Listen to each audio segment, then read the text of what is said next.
Hello. मामा मैं नंदा बोल रही हूँ। हाँ नंदा बोलो। मामा वो अंकुश को होश आ गया मामा। अच्छा ठीक है, हम लोग थोड़ी देर में वहां पर पहुंचते हैं। हाँ।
मत वरना गोली चला दूंगा मैं। कौन हो तुम?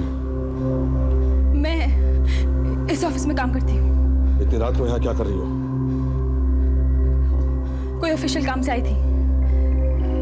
मगर आप यहाँ क्या कर रहे हैं? ये जानना जरूरी नहीं है। तुम ये पूछो कि मैं यहाँ क्यों आया हूँ। क्यों आए हैं? मुझे दीनानाथ की कुछ पुरानी फाइलें चाहिए। क्यों? किसी का पता ढूंढना है। किसका? कई साल पहले दीनानाथ के यहाँ एक मुलाजिम था, गौरी शंकर श्रीवास्तव, उसका पता। ओ, मगर ये फाइल तो बहुत पुरानी है, आपको यहाँ नहीं मिलेगी। तो कहाँ मिलेगी बताओ, वरना मैं दूसरे बिल्डिंग के स्टोर रूम में मिलेगी, मगर वहाँ सख्त पहरा होता है, आप वहाँ तक नहीं पहुँच पाएंगे। मुझे किसी भी कीमत पर श्रीवास्तव का पता चाहिए। अगर आप मुझे वजह बताएं तो मैं शायद आपकी मदद कर सकूं। अगर मुझे श्रीवास्तव का पता मिल जाए तो मेरे माथे का कलंक मिट जाएगा और एक बेचारी की आंखें खुल जाएंगी। ओह, ठीक है, तो आप कल शाम को 7 बजे मुझे माल रोड के पास जो पेट्रोल पंप है वहां पर मिलिएगा। धोखा तो नहीं दोगे ना? नहीं। तुम मेरी मदद क्यों करना चाहती हो? क्योंकि मैं आपको पहचान गई हूँ, आप दामोदर ही हो ना? तुम्हें कैसे पता चला? कल शाम को 7 बजे माल रोड पर मिलेगा, आपका काम हो जाएगा। प्रिया, अंकुश के लिए टिफिन रेडी है ना? हाँ मम्मी जी, ये लीजिए। सिर्फ खिचड़ी रखी ना? हाँ, और उसके साथ थोड़ी सी भिंडी की सब्जी भी रखी। अच्छा किया, भिंडी देखेगा तो शायद कुछ खा भी लेगा, कल से कुछ नहीं खाया उसने। मम्मी जी अगर कुछ और बनाना हो तो मुझे वहाँ से फ़ोन कर दीजिए। ज़रूर बताऊंगी। हम लोग तो सब लोग नर्सिंग होम में हैं और तुम सारा दिन यहाँ पर, पूरे घर का काम तुम्हारे ऊपर आ गया। नहीं, कोई बात नहीं मम्मी जी, एक जन का घर पर रहना तो ज़रूरी है ना। मैं चाहती हूँ। हाँ, अब अंकुश कैसे हैं? डॉक्टर्स कह रहे हैं कि पहले से इम्प्रूवमेंट है, हालत सुधर रही है अंकुश की। लेकिन पता नहीं प्रिया, कल रात भर वो बहुत कराह रहा था, शायद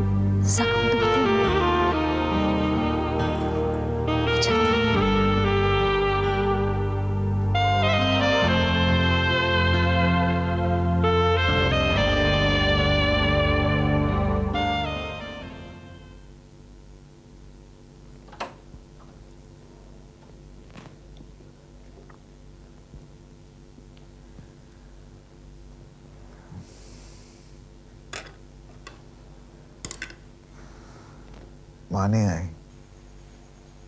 बाहर डॉक्टर के साथ है, कहा है कि आपको खाना खिला दो। खाने का बिल्कुल मन नहीं है। माँ ने कहा है प्रिया भाभी ने बड़े प्यार से आपके लिए खिचड़ी बनाई है, खा लीजिए प्लीज। वाकई बिल्कुल मन नहीं है नंदा। बीमार को अपने मन से नहीं, उसके मन से सोचना चाहिए जो उसकी देखभाल कर रहा हो। चलिए प्लीज खाना खा लीजिए आराम से।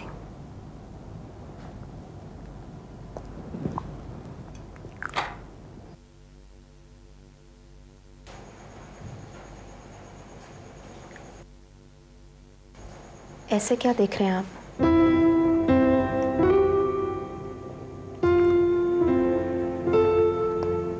नंदा, तुम्हारे हाथ की खिचड़ी खाने को कब मिलेगी?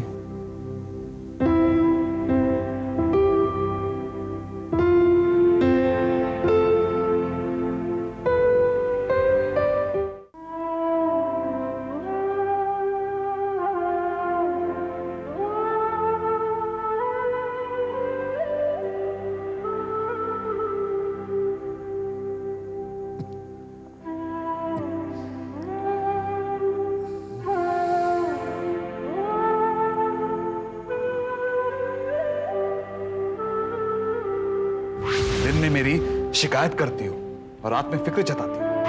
ये हनीमून का पैकेज वो प्रकाश है ना? प्रकाश को एटलीस्ट मुझसे पूछना चाहिए था। गिफ्ट कोई पूछ कर देता है। मेरी उलझनों की वजह से अपनी खुशियां कुर्बान करने की कोई जरूरत नहीं। और कोई चारा भी तो नहीं है ना उनको?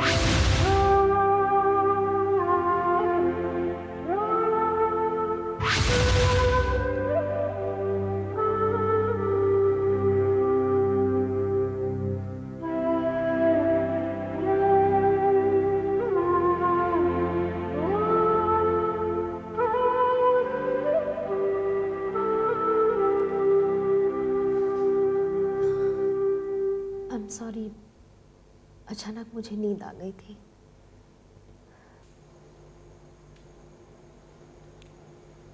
और मैं अभी अभी जागा हूं।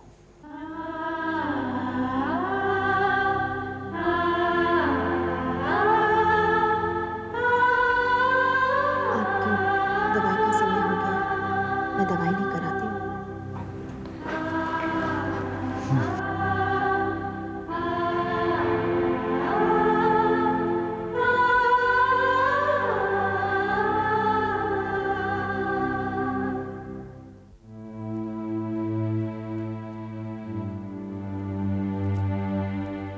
मुझे यकीन है ये काम आपके जेठ दिनेश और आपके ससुर दीनानाथ का किया हुआ है। मतलब ये कि शादी के बाद जब उन्हें पता चला कि रूमा का हिस्सा बनर्जी बाबू के स्वर्ग सिधारने के बाद ही उन्हें मिल सकता है, तो उन्होंने बनर्जी बाबू को रास्ते से हटा दिया और खुद जायदाद के मालिक बन गए।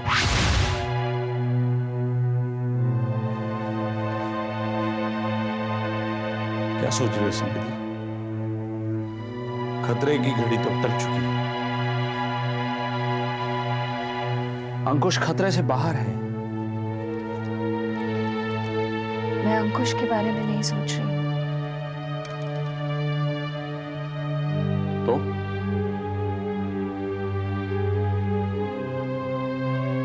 अगर आप सच सच बताएं तो मुझे कुछ पूछना है। किस बारे में? हमारे बारे में, मेरे बारे में। हाँ, पूछो। आपने मुझसे शादी क्यों की? तुम्हारे दिमाग में क्या चलता रहता है आजकल? और वो भी उस वक्त जब हमारा बच्चा हॉस्पिटल में पड़ा। तुम 25 साल पहले क्या हुआ, कैसे हुआ, वो जानना चाहती हो? ये मेरे सवाल का जवाब नहीं है। तो क्या जवाब दूं? तुम नहीं जानती हो कि हमारी शादी किन हालातों में हुई थी? हालात मुझे भी अच्छी तरह से पता है, लेकिन वो हालात बहुत पैदा हुए थे, ये सोच समझकर बनाए गए थे, ये नहीं जानती। तुम कहना क्या चाहती हो? कहीं तुम ये तो नहीं कहना चाहती कि रुमा की मौत एक हादसा नहीं, साजिश थी? साजिश के बारे में बात करूं तो बाबा की मौत का ख्याल आता है मुझे, और रुमा दी की आपसे शादी उसी साजिश का हिस्सा लगती है मुझे, और फिर उनकी मौत भी। और उसके बाद हमारी शादी भी, है ना? हो सकता है। रुमा दी और मुझसे शादी करवाने की अगर एक ही वजह रही हो तो? क्या वजह? हाँ? मैं पूछता हूं क्या वजह? जायदाद। तुम्हारा दिमाग तो खराब नहीं हो गया है? बाबा की आधी जायदाद रुमा दी के नाम थी, क्या बोल रही हो तुम? जानती हो? और आधी जायदाद मेरे नाम। अरे ये जहर तुम्हारे दिमाग में भरा किसने? दामोदर से तो नहीं मिली थी। तुम्हारी इस चुप्पी का क्या मतलब समझू मैं स्मृति? हाँ, मिली थी मैं दामोदर से। तुम उस कमीने से मिली ही नहीं, तुमने उसकी बातों पर भी यकीन किया है, और तुम अपने ही लोगों की तरफ उंगली उठा रही हो। जानती हो तुम? मैंने उसकी बात पर बिल्कुल भी यकीन नहीं किया है, लेकिन हाँ, उसकी बातें सुनकर मुझे शक जरूर हो रहा है। शक? अरे शक की गुंजाइश ही कहां है स्मृति? जिस अंदाज से तुम कह रही हो उससे तो ये लगता है कि तुम ये मान बैठे कि तुमसे और रुमा से मेरी शादी पैसों के लालच में करवाई गई थी। और तुम बिना कहे ये भी बात कह रही हो कि तुम्हारे बाबा और रुमा की मौत के जिम्मेदार हम, तुम्हारे ससुराल वाले। और स्मृति, इतने सालों के प्यार का अच्छा सिला दिया तुमने।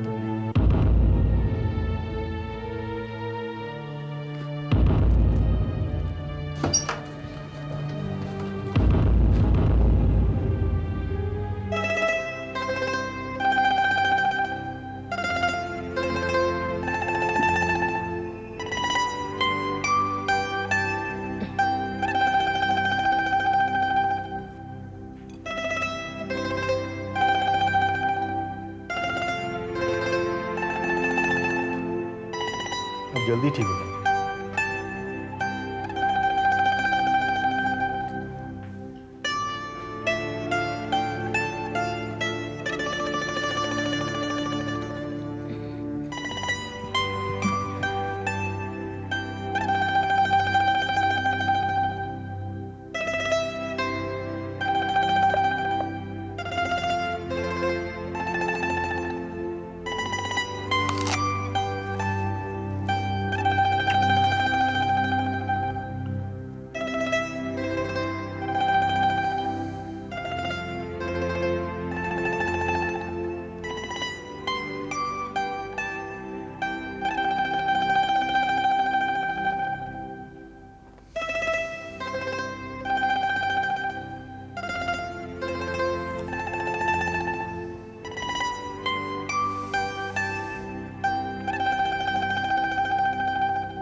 आराम से।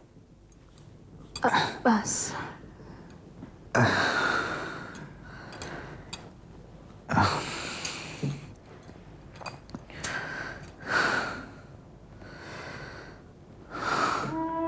नंदा, जी। मैंने तुम्हें बहुत तकलीफ दी है ना? ये बातें तो बाद में भी की जा सकती है, अभी आप आराम कीजिए। कीजिए प्लीज। बैठो ना।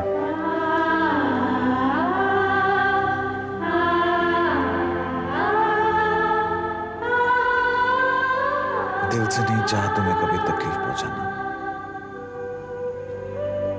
मगर फिर भी तुम्हें परेशान करता रहा हूं। खुद को रोक नहीं पाया। ऐसा कभी कभी होता है। कभी कभी नहीं,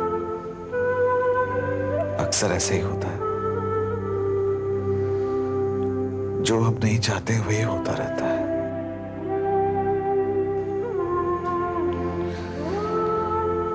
मेरी जिंदगी में वही होता रहा जो मैंने कभी नहीं चाहा, और अब तुम्हारी जिंदगी में वही हो रहा है जो तुम नहीं चाहती हो, मेरी वजह से। मैंने कभी शिकायत भी तो नहीं की। पर मैं माफी तो मांग सकता हूं ना, अंकुश, बगैर तुम्हारी शिकायत किए ही।